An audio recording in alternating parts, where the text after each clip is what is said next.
Welcome back to Conflicts of Interest. This is episode 857, and today is December 4th, 2025. I'm the host of the show, Kyle Anzalone. A lot of news to get into on today's show. Want to jump right into it. Just want to first remind people to share all my work. I publish everything on my Etsy account at Kyle Anzalone _ Best place to follow me. All right, let's get into the news today. Maduro delivers defiant message after Trump told Venezuelan leader to flee. This is an article that I wrote for the Libertarian Institute on December 1st. So this really gets started sometime last week when Donald Trump held a phone call with Venezuelan President Nicolas Maduro. And during that call, he basically said that Maduro, his wife, and his child must immediately flee the country or the U.S. was prepared to go to war. And it seems that Maduro has rejected that offer. On, I think, Sunday, he gave a public address for the first time in several days. I guess he typically appears on TV like 3 times a week. Last week he was only on once or twice. And so some people are, is Maduro getting ready to flee Venezuela? Trump closed the airspace. That's because he's gassing up his plane and he's going to Iran, China, Cuba, I don't know, some country, right? These were the claims.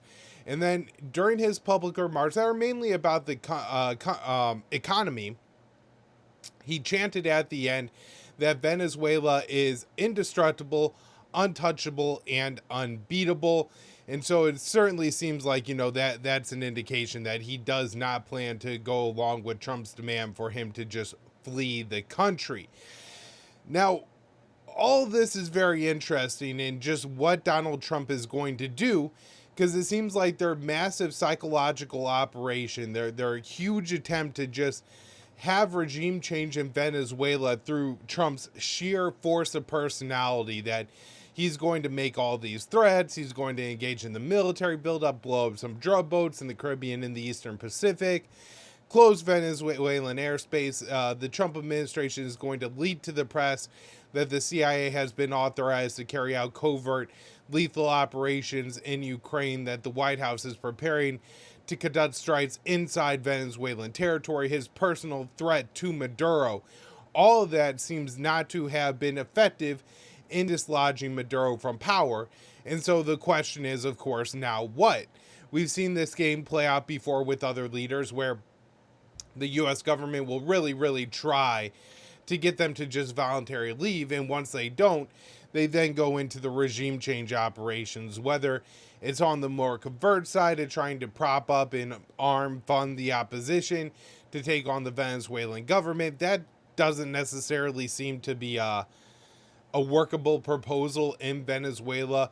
Maduro has a lot of loyalty among the country's poor, a lot of weapons that are at least available to those people, and a fairly disciplined military. And so I think it would be very difficult, as we've seen in the past when they've tried to prop up opposition leaders in Venezuela. They haven't been able to do it. So that kind of leaves either abandoning this entire thing, or an extreme escalation, which would include land strikes inside Venezuela.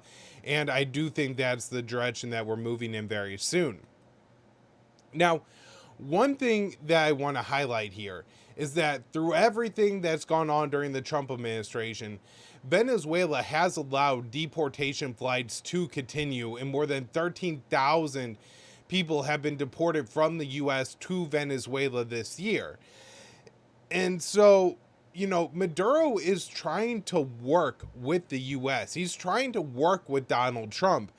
I had somebody come to me before Trump took president and said, Maduro doesn't want to be regime changed during the Trump administration. What things could he do that would be acceptable to Venezuela and also keep Donald Trump from invading or trying another Guaido situation? And I would have said, accept the deportation flights. That's the big one. Trump's immigration policy. It's probably his top issue. It's the one he has the most domestic support on. So you don't want to go against Trump from that, and check off the box. When Trump first came into power, his crisis envoy, Rick Grenell, went to Venezuela, and Maduro released 6 Americans who were held in Venezuelan prisons to return with Rick Grenell. So another Chet the Bots, right? He kind of made a token tribute to Washington to celebrate Donald Trump's return to power. And then, of course, he's said that he will allow American companies to exploit Venezuela's natural resources. And again, this is another thing that should appease Donald Trump, should make Donald Trump happy, should help lower energy prices in the United States. But still, for some reason, not enough. And that reason is, of course, something that I kind of predicted. I said that I was very concerned that Marco Rubio, the Secretary of State and now National Security Advisor, would have a lot of influence over Trump's Latin America policy, and that Rubio really wants regime change in Cuba. And importantly, there's a belief among Rubio's class of Republicans that the reason the regime change, the communist government in Cuba hasn't fallen since the end of the Cold War is because of the support that they've gotten from the communist government in Venezuela. And so I really think that this policy is being driven by Marco Rubio, and Rubio's not even being driven by really caring full on about Venezuela, but it's really about Cuba.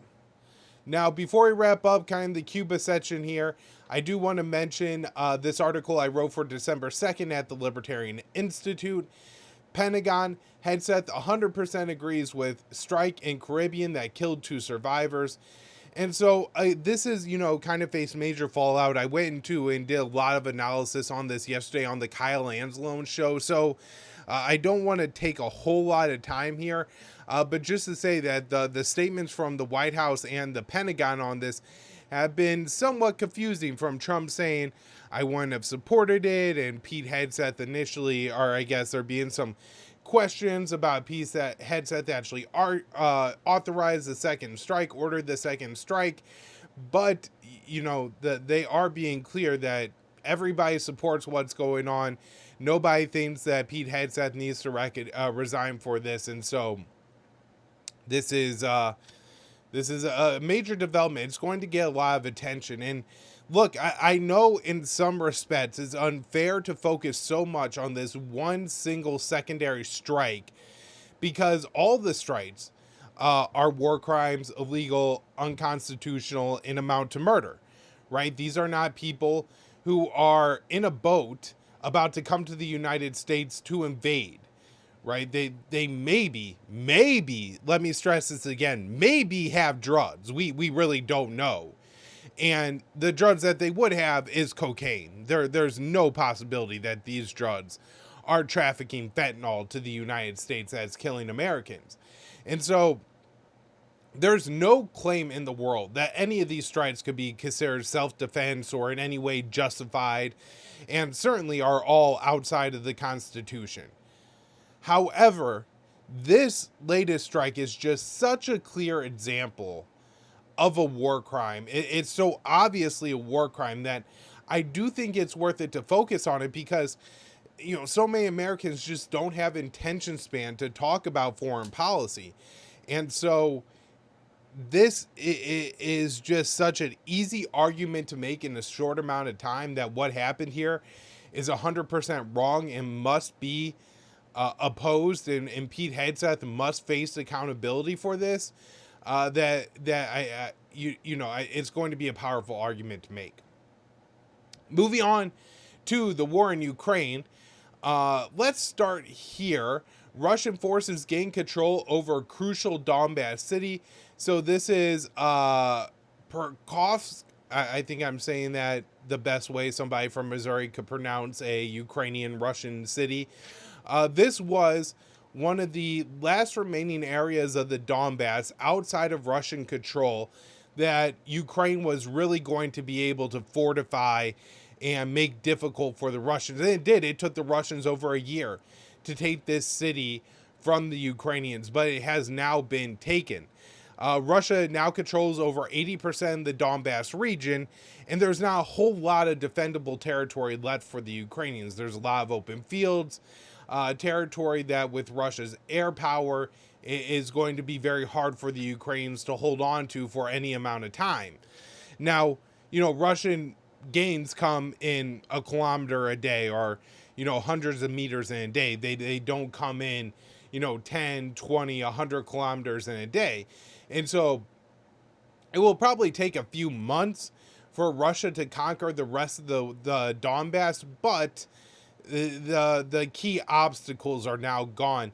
They've also encircled the sister city to Provosk, that's Minograd, and so now that is a smaller city, but it's completely isolated and cut off. And my guess is the Russians will kind of take their time now that the Ukrainian supply lines have been cut, and let them use their ammo, their food, their water, their supplies all up, and then either they surrender or they're very easy targets to take out. So that happens, and then we have these talks between Witkoff and Putin. And from the Russian perspective, they said the territorial issues were discussed, but no compromise was made. Now, one of the interesting things about what's happening in the Donbass and the Russian offensive is it may make this kind of take this issue off the table. If Russia is able to conquer the Donbass with its military, then I think it's going to be a lot easier to make the argument that, look, the Donbass is gone and Ukraine ceding it to Russia is really just recognizing the de facto situation that Russia now controls this territory.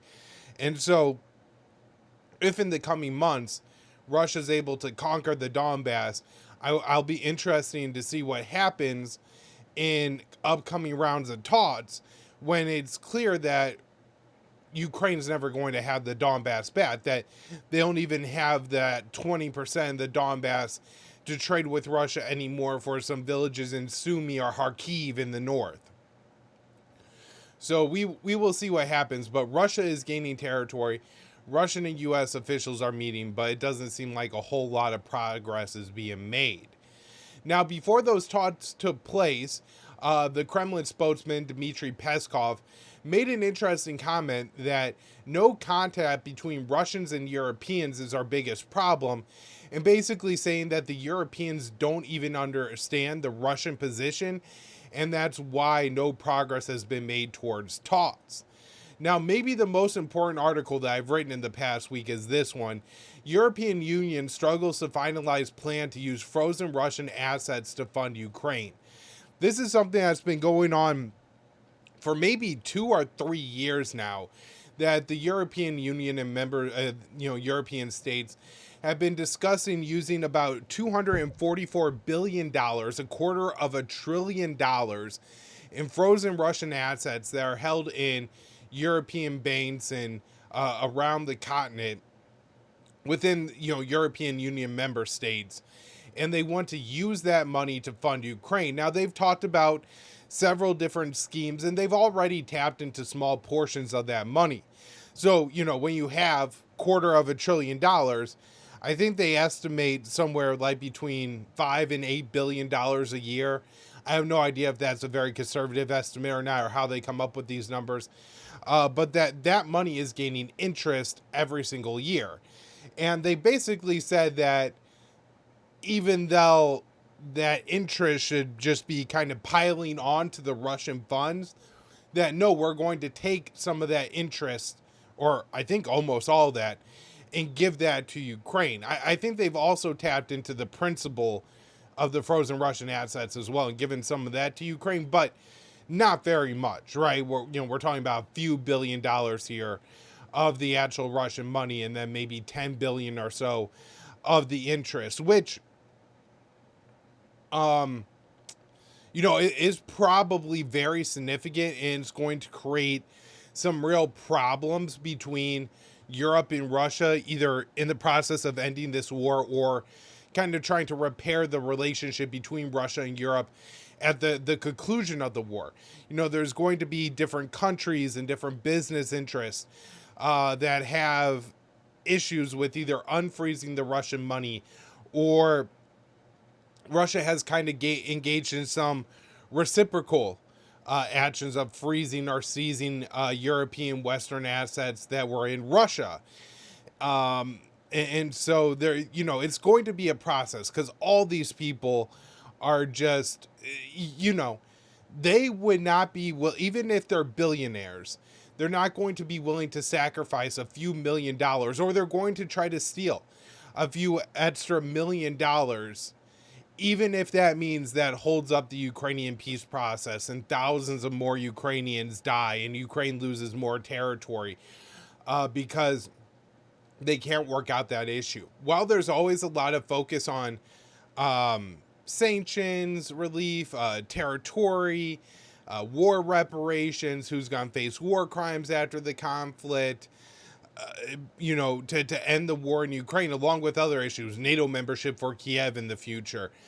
I think one of the more complicated issues that really doesn't seem like there's been much thoughts around is what to do with these frozen Russian assets, and how the disruptions between the Russian, European, and American economies are going to be resolved in a way, even if we don't get normal trade flows like we had before the conflict, how it's that these countries aren't constantly trying to seize each other's assets and get retaliation on the economic front, and really undermining and destroying the relationship between Russia and the West. So, getting back to my story here, the Europeans have been working for years and years and years on this project, and they face a lot of hurdles. The biggest hurdle, I think, has been Hungary, where Hungarian, I think, Prime Minister Viktor Orban has been very firm that he is not going to assent to going along with this plan. And because the plan calls for the European Union to take out this collective loan, and the 27-member bloc needs full consensus, right? It needs unanimous consent. If one country says no, we can't do it, that's create a real problem. So finally, they've developed this whole legal workaround. And so they could do this without every member state agreeing to it. However, there's another major hurdle, and that is Belgium. Belgium is where I think it's like 200 billion, but a huge portion of the $250 billion is held in Belgian banks. And Brussels doesn't want to go along with this plan, and I think there's a few reasons behind this. One is their concern about how it's going to be received in Beijing, in Delhi, and in other countries around the world that have major economies, a lot of money, and do a lot of business with Europe, and so they have a lot of assets in Europe, but at the same time are outside of the kind of NATO alliance, right? Or any country that's firmly entrenched in the American orbit. And so, that would, I would say, include Australia, Japan, Canada, but not necessarily Saudi Arabia, the Emirates, Qatar. And so there's a lot of money around the world of countries that could run afoul of the US, and then they could worry that if they do that, then they will have their assets frozen. And it's one thing to have your assets frozen, and it's another thing to have your assets stolen. And so if they take out this loan, which they know Ukraine is never going to be able to repay, and use the Russian frozen assets as collateral, I think everybody is going to see at some point in time, the European Union is going to start taking the frozen Russian assets to make the payments on this loan, right? That kind of makes sense. You're taking out a loan you know you're never going to be able to repay, so whatever you're putting up as collateral is eventually going to be seized. And so I think that was one of the main sticking points for Brussels, was that they didn't want to essentially kind of set off this nuclear bomb within their own economic nuclear bomb within their own country. However, Brussels says, well, there's another problem. and that is President Donald Trump's 28-point peace plan for Ukraine calls for using $100 million in frozen Russian assets to rebuild Ukraine. So if we take that money and we use it as collateral for a loan for Ukraine, then we can't then take that money and give it to Ukraine to rebuild, because there's no longer collateral for the loan. Either we're going to be out on the loan, or that money won't be available for the Ukrainians. And so he's I think the foreign minister, who I believe actually is a woman, the Belgian foreign minister, it explained that, look, if we do this, it's going to get in the way of Trump's peace plan. So it doesn't look like that's going to happen. Now, one thing I will say, and I've seen some people who really are, I agree with them, a lot of their analysis on the war in Ukraine, who have said that, look, this idea that some frozen Russian assets are going to be used to rebuild Ukraine is a non-starter, and Russia will never agree to that. And I do think Russia is going to have some pretty stiff opposition to this. However, I think that this could actually be something that helps to seal the deal. I think Trump could go to Vladimir Putin and he will say, look, you got a lot of land, a lot of resources, you got a nuclear power plant. Russia really expanded its borders in Ukraine. You're effectively paying $25 billion for each region, right? $25 billion for Donetsk, $25 billion for Luhansk, $25 billion for Zaporizhia, $25 billion for Kherson. You're getting a good deal. This is a good deal for land. You can't buy land this cheap. And so Donald Trump can make that point. Now, the other thing I think that this could do is it could create a situation where Russia gets back most, again, like they would get back 150 billion of the 250 billion in their frozen assets. Some would go to Ukraine, and then the rest could kind of be used to settle the economic conflict between Russia and the West. Because as I said, there's going to be a lot of people in the West, in Russia, who have had their assets stolen and frozen either by the Russian governments, European governments, American governments. And I imagine it could take years, court battles, litigation, of everybody suing each other in all these different international court settings to try to figure out, well, Russia took the assets from the KFCs that were in Moscow before, rebranded them, and then, reopened a chicken chain under some Russia LLC. That's just one thing. I don't know. There's plenty of these things going on, right? But then Russia will say, oh, we got our frozen assets back, but you seized $10 billion in yachts of Russian citizens, and then you sold those off. And so we want that $10 billion back. And I think maybe this $100 billion is a way that everybody could kind of like wipe their hands of all the asset seizures and everything that's happened. And this could kind of take that issue off the table, or at least make it significantly less complex, right? Like you got somebody in Switzerland who lost some major factory operation in Ukraine. Maybe you say, you're not going to get that back, but we'll give you a 20% stake in this new factory that we're building in Ukraine with frozen Russian assets. So you don't have to put any of your own capital into it. You're going to get some business, and then you're going to shut your mouth and you're not going to sue anybody. Because I do think this is just going to be a major, major problem moving forward. All right, moving on to the situation in Gaza. I want to start off here. Stop Anti-Semitism. It's a website. It's a group in the U.S. It listed Miss Rachel and Tucker Carlson as the top finalists for Anti-Semite of the Year. And two other people on that list that I thought were particularly noteworthy is Young Turk host Cenk Uygur and Anna Kasparian. So Miss Rachel, of course, has run afoul of the Zionists in the United States because she feels really, really, really, really, really, really bad that children in Gaza have been blown to pieces over 2 years, have starved to death, have died because they didn't get the medical care they needed, have undergone amputations without anesthesia, and now there's tens of thousands of kids in Gaza missing 1, 2, maybe more limbs, right, who are suffering without medical care, without prosthetics, without wheelchairs. There's no infrastructure.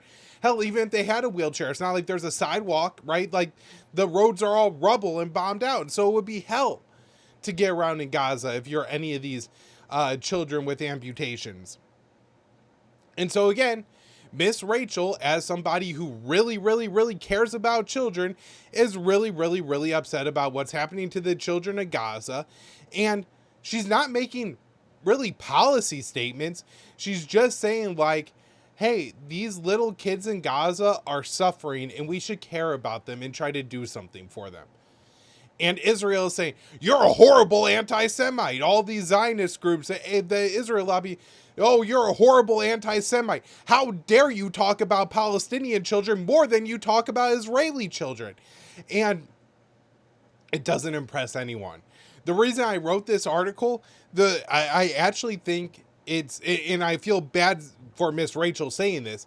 I think it's a good thing that they're going after Miss Rachel like this, because everybody knows she's just a happy lady who loves children. She doesn't hate anyone. She doesn't hate anything, right? Like, she's just this happy lady that wants to teach kids how to talk. That's all she wants to do. And when she saw the kids of Gaza suffering, she wanted to show those children, to tell those children that they're loved, that people care for them, and to bring their suffering to the world, to say, like, hey, I want you guys to be aware and care about the suffering of these Palestinian children.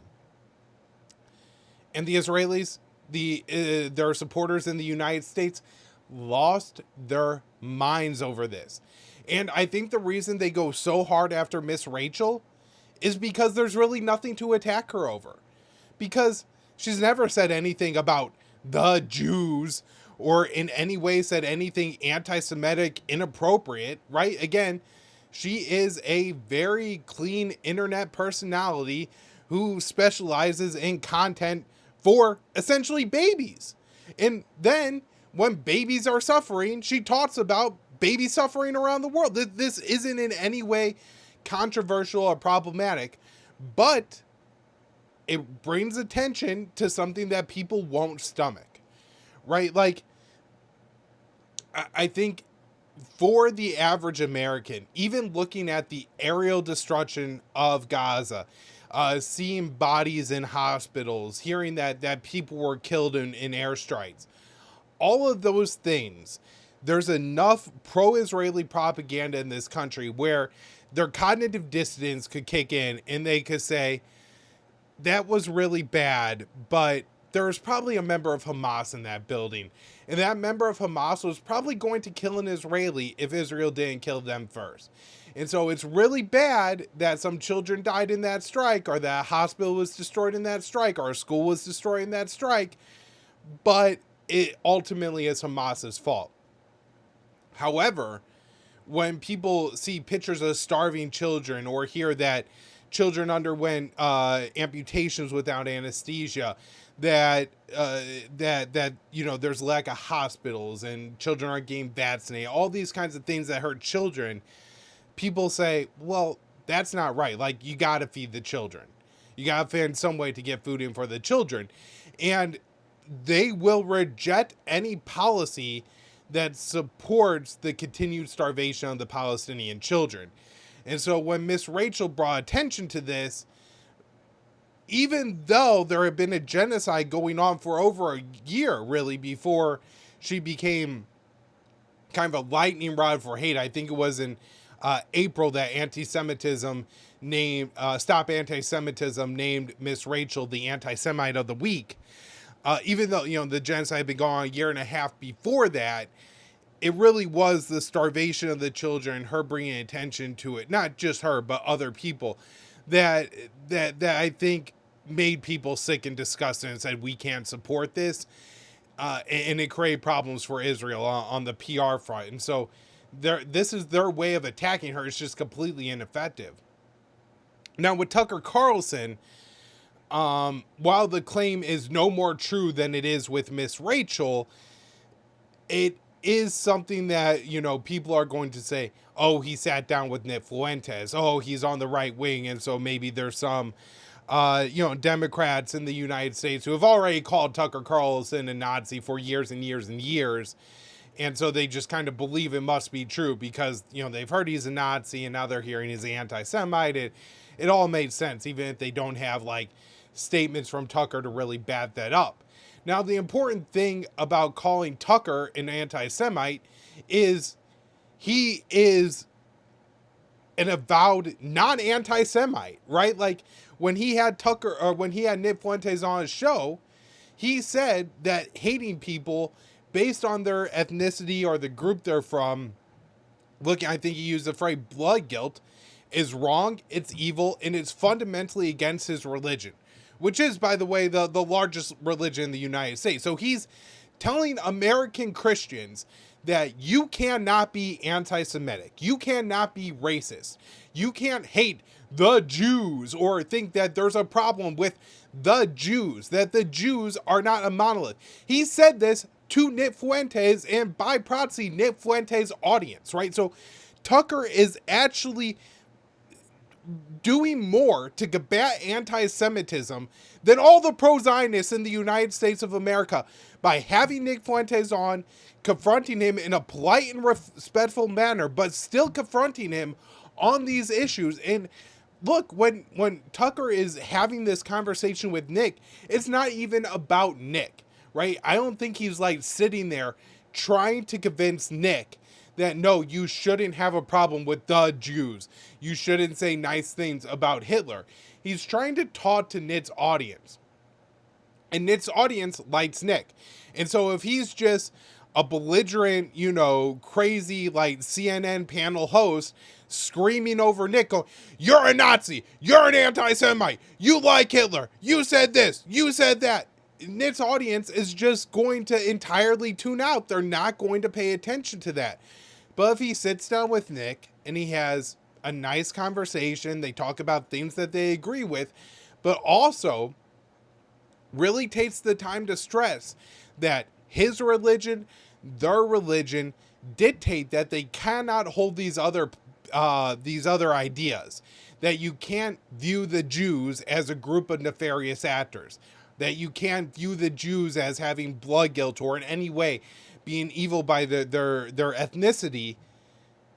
He is most effectively making the message against anti-Semitism to the people most at risk of becoming anti-Semites. This is entirely important what Tucker is doing, and they have him ranked #1 finalist for Anti-Semite of the Year. It's almost as if these people, right, that are the most loud Zionists in the United States of America are trying to create anti-Semitism, that they're trying to empower Nick Fuentes, right? Like that's almost the only explanation you could come up with why they're saying the things that they're saying. Like when Sarah Horowitz said, you know, we made a mistake with Holocaust education because people thought that genocide was wrong. And she is saying that genocide in itself isn't wrong. It's wrong when it happens to the Jews, right? That is going to create anti-Semitism. Tucker Carlson sitting down with Nick Fuentes and respectfully telling Nick that he is very wrong and anti-Christian for viewing the Jews as a monolith and hating the Jews is actually a powerful argument, a way to stop people from becoming anti-Semites. All right. Before we wrap up here, this is huge. So Israeli Prime Minister Benjamin Netanyahu and his Likud party actually boycotted the vote that was brought by Yair Lapid, the opposition leader in Israel, that endorsed Trump's 20-point peace plan for Gaza. And so here you have Netanyahu leading his Likud party and sitting out a vote in the Israeli Knesset that endorses Trump's peace plan. It just goes to show that the Israelis are not serious about this ceasefire deal. And Netanyahu has no respect for Donald Trump. While Donald Trump has made himself, has branded himself, has bragged about being the most pro-Israeli president in U.S. history, that has not come with a reciprocal action from the Israelis. It's not that Israel is now more pro-U.S., more supportive of the U.S., more supportive of Donald Trump. If anything, they're just clearly more and more anti-U.S., more and more willing to use the U.S., go against the U.S.'s own interests if they think it benefits theirs even in the most marginal way. All right, everybody, that's where I'm going to wrap up the show for today. Thank you all so much for tuning in to today's show. I really appreciate it. I'll be back later today with another episode of the Kyle Anzalone Show, 4:45 Eastern. Tune in. Thanks, everyone.